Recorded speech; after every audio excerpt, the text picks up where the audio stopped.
Okay, we're live again. Kasama natin si Dr. Michelle Compuesto, OB-GYN, classmate namin nung med school. Dr. Michelle, ang topic natin yung mga common na sakit ng babae, edad 40 pataas, lalo na sa OB-GYN. Like mga pinag-usapan natin, mga menopause, bleeding, myoma, ano bang common dyan? Right. So, tama, Doc. Ano na natin? Masaklap man. Aminin, pag kumakagat na po tayo ng 40, nagloloko na po ang ating regla. Nagloloko na yun? Yes, Doc. Ayan na. Lumalapit na kami sa aming graduation day. Okay. So, ang tawag po nga natin dyan is abnormal. Any form po na kakaiba na sa dating regla, abnormal uterine bleeding. Ngayon po, maraming sanhi ang abnormal uterine bleeding. So, ano po yung mga common? Nariyang po yung tinatawag nating polyp. Ang polyp po ay parang excess na laman po yan. May polyp ang babae pag tumatanda. Nagkakaroon ng polyp. All. Hindi Not po all. lahat, Oo. Doc. Hindi Pwede. po lahat po. Most common po, ito yung mga sanhi ng abnormal uterine bleeding. Magpapa-ultrasound, syempre po. Tapos makikita po roon ng gumawa, ay, merong polyp, may laman. Yung laman na ito po ay parang nakausli, maaring nasa kwelyo ng matres lang or nasa loob po ng matres. Gayon pa man, Ang polyp is not cancerous. hindi naman po. Oo. Kadalasan hindi naman po. Kaya Pero hindi rin natin siya pababayaan. Oo. Na kasi maaring lumaki yan, maaring mabulok din po yan sa loob. So, hindi natin masasabi na baka years later on, mag-develop na rin po talaga ng pre-malignant changes or pamuna. Pwede maging pre-cancerous pag hindi. Tama, Doc. Oo. Tama, Doc. So, polyp po, ang kadalasan, Ano ginagawa sa polyp? yun po ay tinatanggal. Tinatanggal nyo? Opo, minor surgery po, tulog ang pasyente, panandalian, and then po, yung tinatawag nating raspa. Meron din po, Doc, raspa ng hindi buntis. Raspa siya. Niraraspa yung Yes po, yung lining. polyp, yung lining. Kasi para pong may tangkay yan, kailangan matanggal mo yung tangkay. Kasi pag hindi po nakayod yung tangkay, tutubuan lang din po yan. Paulit-ulit lang din po yan, Doc. And biopsy. Yes, Doc. Lagi Bakit po. nagkaka-polyp ang babae? Well, ang sabi po ng mga eksperto, pag ang kababaihan po ay nakaranas ng any level of hormonal imbalance, di po ba? Ibig sabihin po, meron pong dalawang importanteng hormones, no? Chemical po na ginagawa ng ating ovaryo, estrogen at yung kanyang kaakibat na progesterone. So dapat po, no, to make it simple, dapat sila nagtatrabaho ng maayos, di po ba? Walang lalabis, wala pong kukulang. Minsan po ang babae, napaka-sensitive ng katawan. Pag tumataas po masyado yung estrogen. Okay. So, ang nangyayari po, nasi-stimulate, no, yung lining ng matres. Kaya, yan, through the years, nag-e-end up, nag-e-excess na po yung lining at magiging polyp po. Yung iba naman po, yung myoma. Pwede rin magkaroon myoma? Yes, Doc. Actually, kala ko walang cause yun. May cause na ngayon. Opo. Hindi naman po sinabi na eto talaga po, Doc. Pero possible. Yes, Doc. Yun ang nakikita nilang natuturo nilang causative factor or panimula po. Okay? So, sa myoma, yan din po, hindi naman talaga ho cancerous. Kung maliliit po, less than 5 cms, inoobserba lang po natin. Myoma, makikita lang sa ultrasound. Yes, So, ang ultrasound na gagawin ng mga nanonood is anong klase? Yung abdominal o yung vaginal ultrasound? Kung meron na pong karanasan, nakapagpanganak na po, mas mainam ang transvaginal ultrasound. Idinadaan po sa bandang puwerta. Para malinaw. Opo.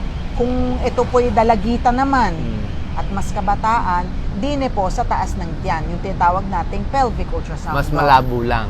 Yun nga lang po, kasi maaring matakpan ng bituka.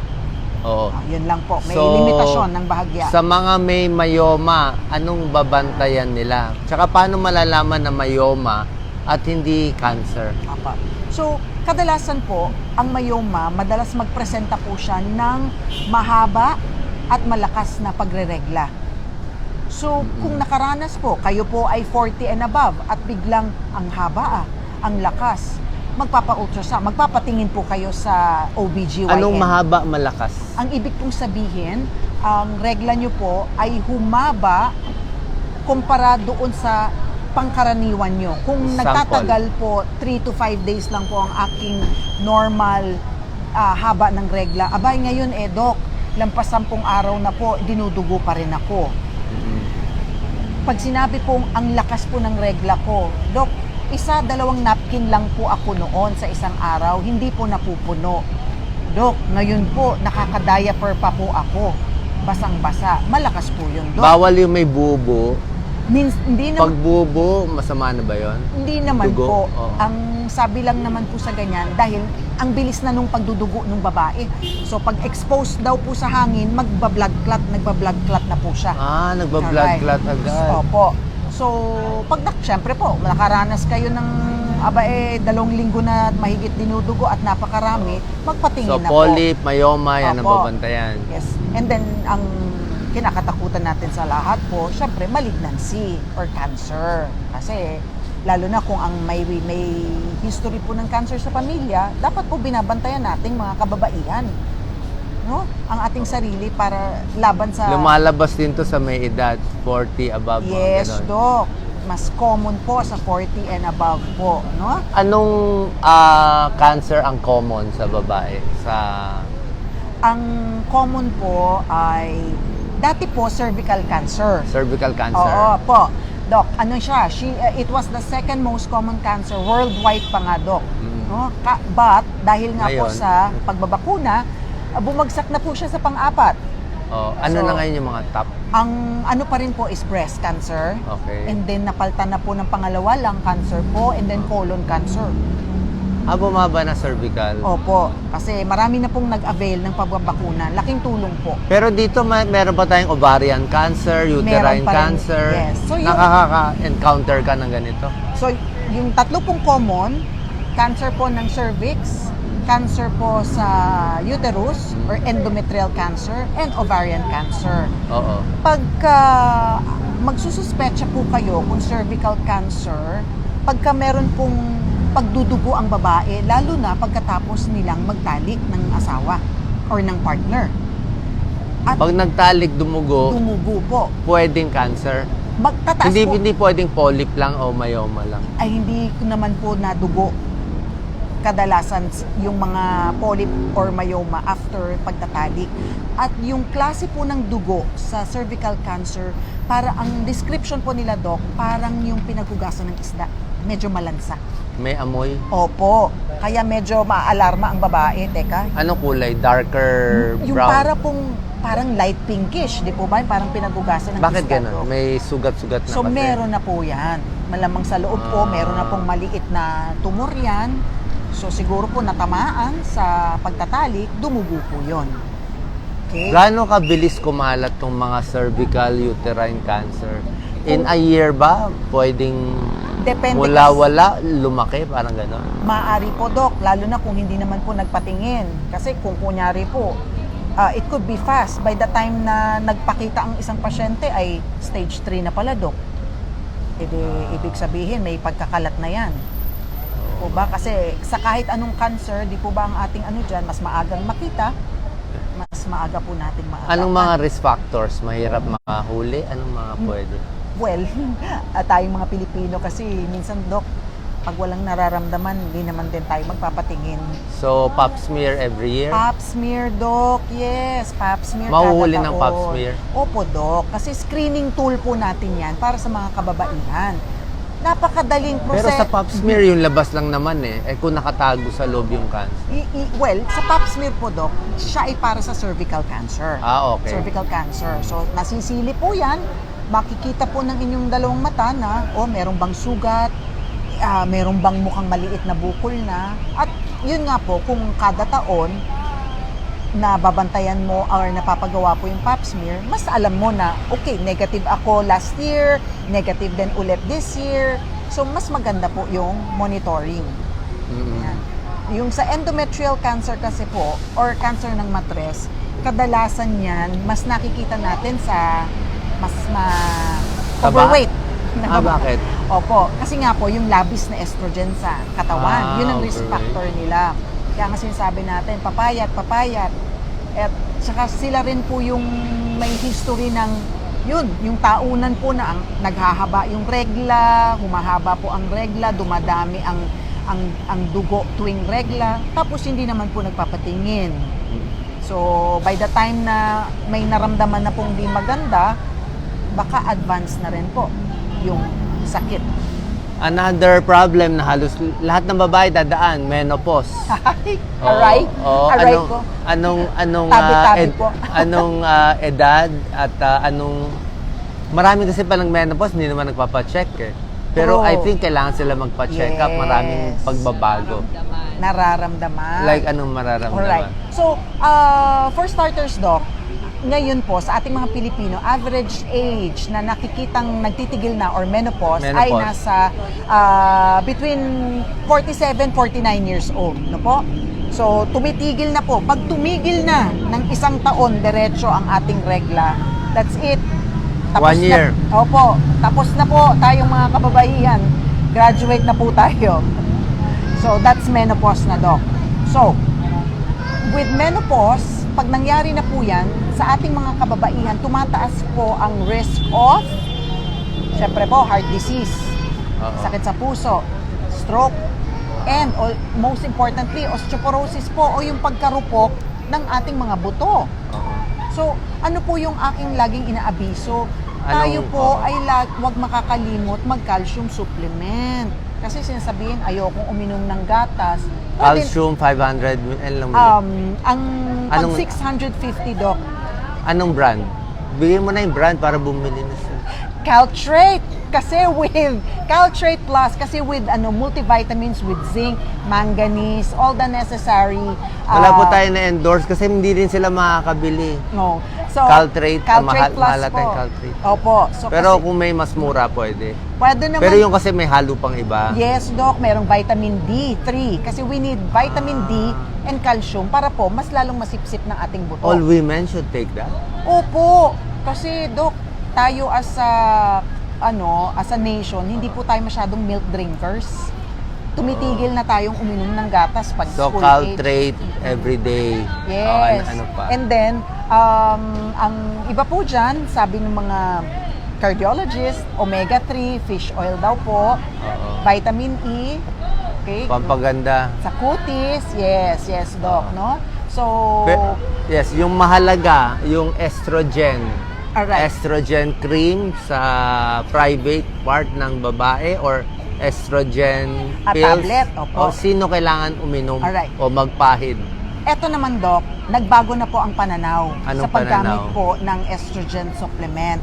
So, Dati. hindi ibig pong, dati po, we're talking, nung estudyante pa po tayo siguro, Doc, Oo. sabi ng American Society, sige, hormone Lahat. therapy, Lahat hormone inom. therapy, opo, sige, tuloy.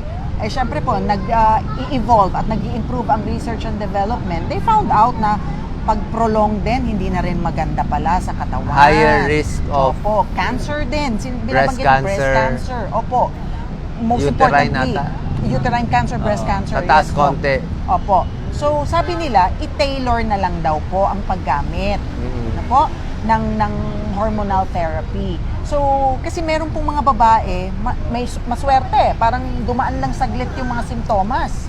Yung mainit ang ulo, sobrang magpawis. Ang natitira po, eventually, is the vaginal dryness. O yung vaginal dryness, pag nagtatalik. Yes po. Ngayon, meron pong tablet, estrogen tablet. It's Vagifem sa market. Suppository po yun. Tablet na hindi siya iniinom. Hindi po. Para lang po sa puwerta. Para ma-moisturize ang balat sa may puwerta. Kasi ngayon po, takot na ang mga babae. Basta uminom ng uminom eh. So, meron po doon. And then, Estrogen suppository. For how long? Ang recommendation po according sa MIMS, pwede nyo pong ilagay yan every night for 2 weeks straight. Parang intense yung moisturization. And then ita-tailor nyo na lang kung gaano mo kailangan. Pwedeng once a week or twice a week po. For life? Yes po. For life yun? Yes, Doc. Pero- pero hindi naman ginagawa as long as na- sexually active, siguro po. Paano kung hindi sila sexually active tapos menopause? Hindi na nila kailangan maglagay ng estrogen cream doon? Magiging patient's choice din yung doc eh. Hindi, syempre Pero ayaw mo cream rin naman dry ka, baka or ma-UTI ka. lubricating jelly ang most common ginagamit nila. Kasi doc, So pag may dumating kang menopause na pasyente, lahat 50 and above, pwede na. pwede po. Pag na-interview ko naman na there's no reason na hindi maging maganda ang sex life at yun ang daing nila, dry doc eh, nire-reseta ko rin naman po. Pero doc. kung single sila, wag na. Eh, kung wala naman pong partner doc, eh di... Ano need na? Okay lang oo. ma-dry. Kung wala naman yung gagamit doc eh. Paano ba yan? Hindi, May kamahalan yan. parang sa mukha, naglalagay ka naman ng moisturizer. Opo. May partner o walang partner. Well, hindi naman kasi tayo nagsasuffer ng severe consequences kung nadodry yung vagina. Walang ganon, Opo, wala na naman mas mag-UTI. Opo. Yes, UTI for that, no? But if we take care yung dehydration, intensive hydration, Oo. and then wag nagpipigil pong umihi, Oo. hindi naman po nagiging ganun ka-common ang UTI. Bira kasi ma-discuss yan eh. Yung menopause, ano talaga. Medyo mahihain po ang mga... Oo, hindi. Kailangan ma-discuss din ano. Meron pa ba ibang babantayan ang 40, 50, 60 and above?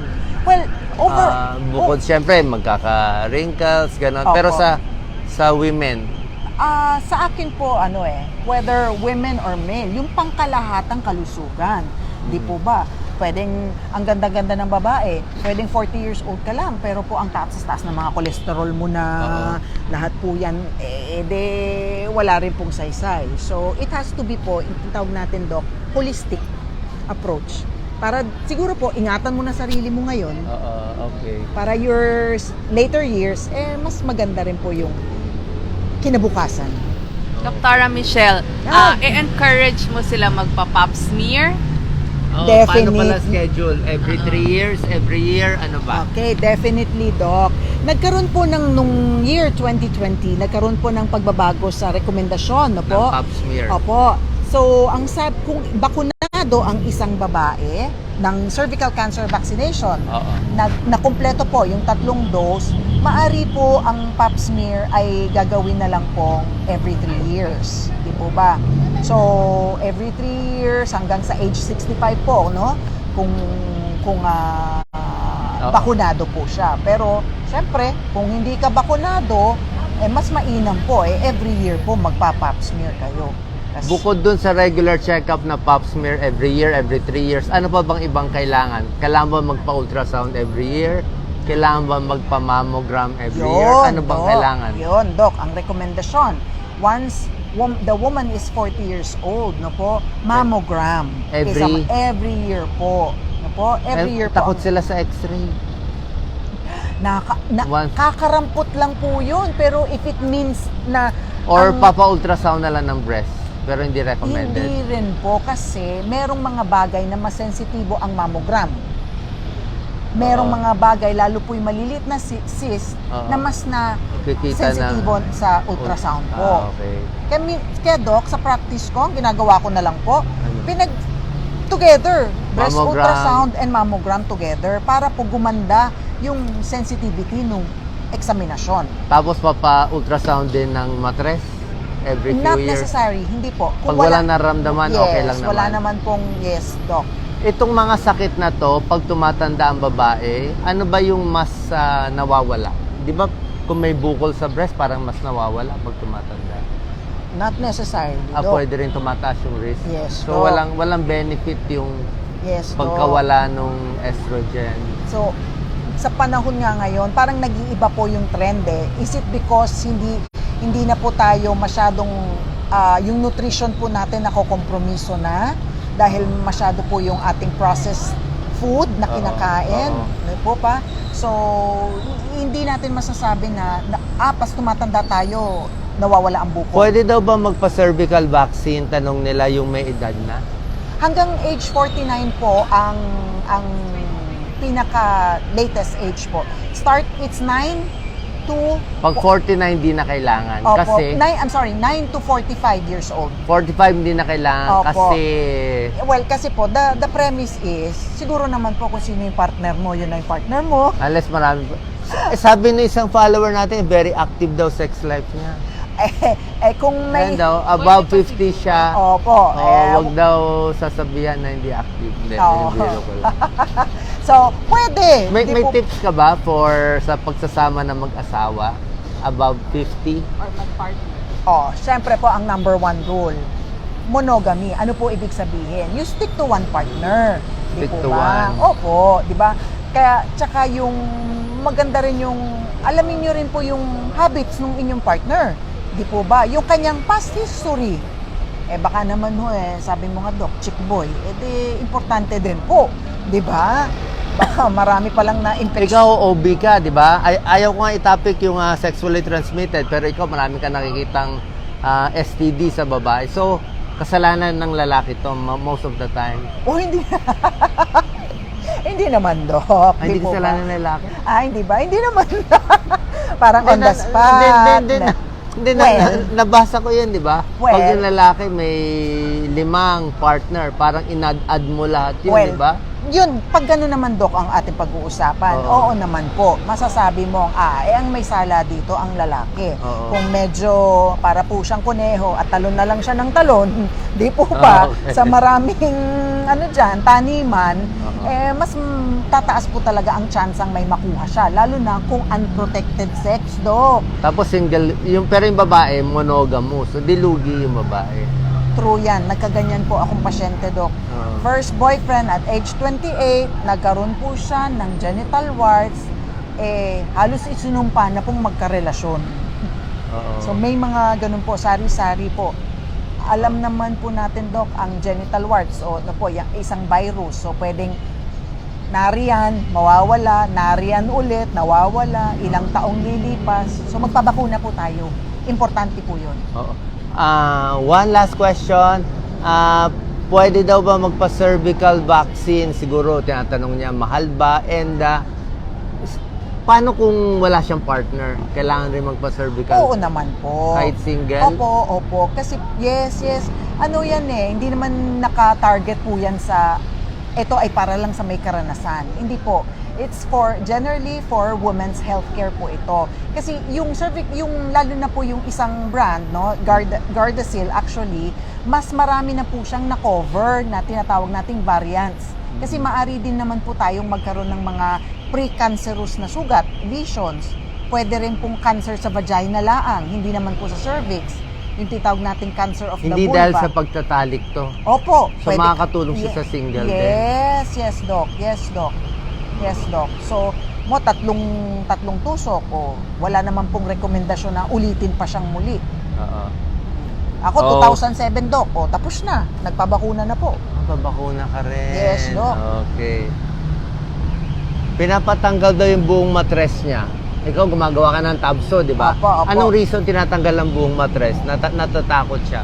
Well, yun nga po. Ang gusto ko actually tanungin si Ma'am bakit gusto ipatanggal. Oo. Ngayon, depende, kung kayo naman po Pag ay... sinabihan siya, papatanggal, ano yung usual reason? And usually, Mo- papayag ba o hindi papayag?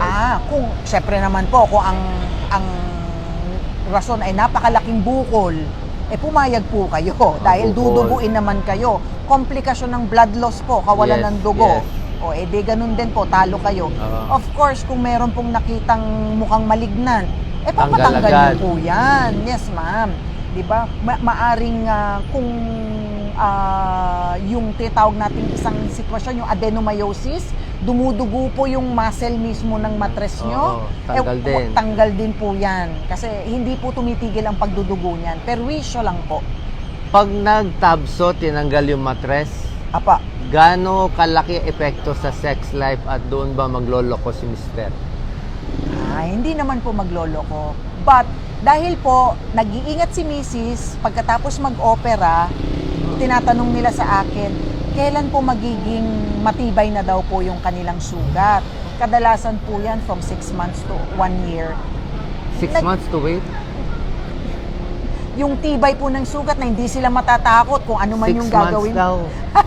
Kung ano yung gagawin ni mister or Oo. ng partner, best po, matibay Pero na po. magbabago ba? Kulang na sa lubrication? May iba bang ano? Yes. Happy pa rin ba si husband? Well, kasi syempre, Doc, dahil kung naalis, tabso Prangka po siya, eh. prangka. Kung, Pero in a nice way. kung tabso po, ibig sabihin, tinanggal po yung ovaryo. Eh, Pero yung cervix, kasama po yun. tinanggal cervix. Opo, opo. Kung tinatawag nating subtotal, iniwan po yung cervix. Pero kung pag subtotal, iwan ng cervix, Opo. medyo mas okay. Opo. Kami po ngayon, ayaw na Tanggal na. namin mag-iwan. Baka magkaroon pa ng cancer yung iniwan nyo eh.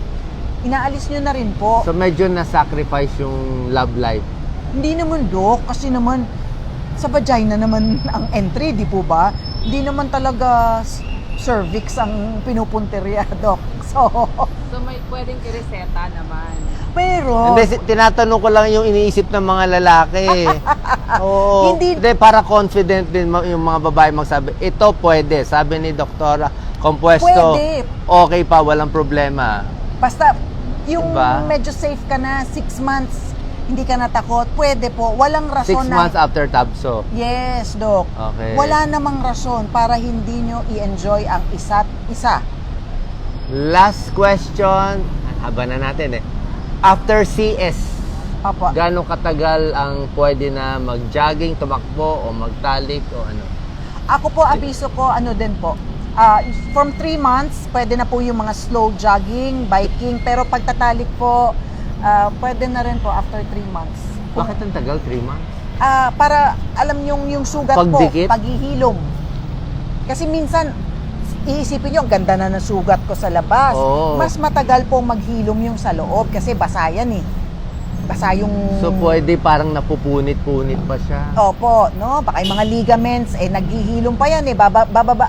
Kasi nabanat po sila, no? Yung mga litid na nagsusuporta sa matres. So dahan-dahan din po silang i-increase, babalik sa dati. So pag binigla nyo naman, bigla kayong aray. Ang sakit. Oo. Sick leave na naman ho yan, ma'am. Okay. Saan nila mahanap si Dr. Michelle? Well, ako po ay nagsiservisyo sa Parañaque Doctors Hospital kung kayo po ay in the South at sa UniHealth Parañaque Hospital Medical Center. Nagsiservisyo din po ako sa aming local hospital, local government unit, Hospital ng Parañaque. Okay, kunin natin number, Dr. Michelle. Kunin natin. Thank you so much. Maraming salamat Yung po. mga tanong ninyo, vaginal dryness, pwede inumin, ano na lang, yung suppository. Suppository po. Brandies, bigay mo na lahat. Vagifem po. Binigay na niya lahat ng brand. May Gardasil, happy na. Caltrate. Happy na lahat ng ano. Ano ba? Caltrate Plus. Kung meron pong osteoporosis, Bondros, yun po. Opo. Sa lahat ng guest ko, ito pinaka matapang magbigay na ng brand. Kasi nandito. Hindi kailangan kasi sabihin, alam nga naman na bigyan mo lang Wala na. naman po kasing generic nung mga Oo, kung may ganoon generic, po. pwede naman po. Opo. Kasi mahihirapan sila eh. Opo, Kahit opo. ako, hindi ko alam anong Opo. bibili. Kung may generic, okay lang. Opo. Okay, thank you so much. Salamat po.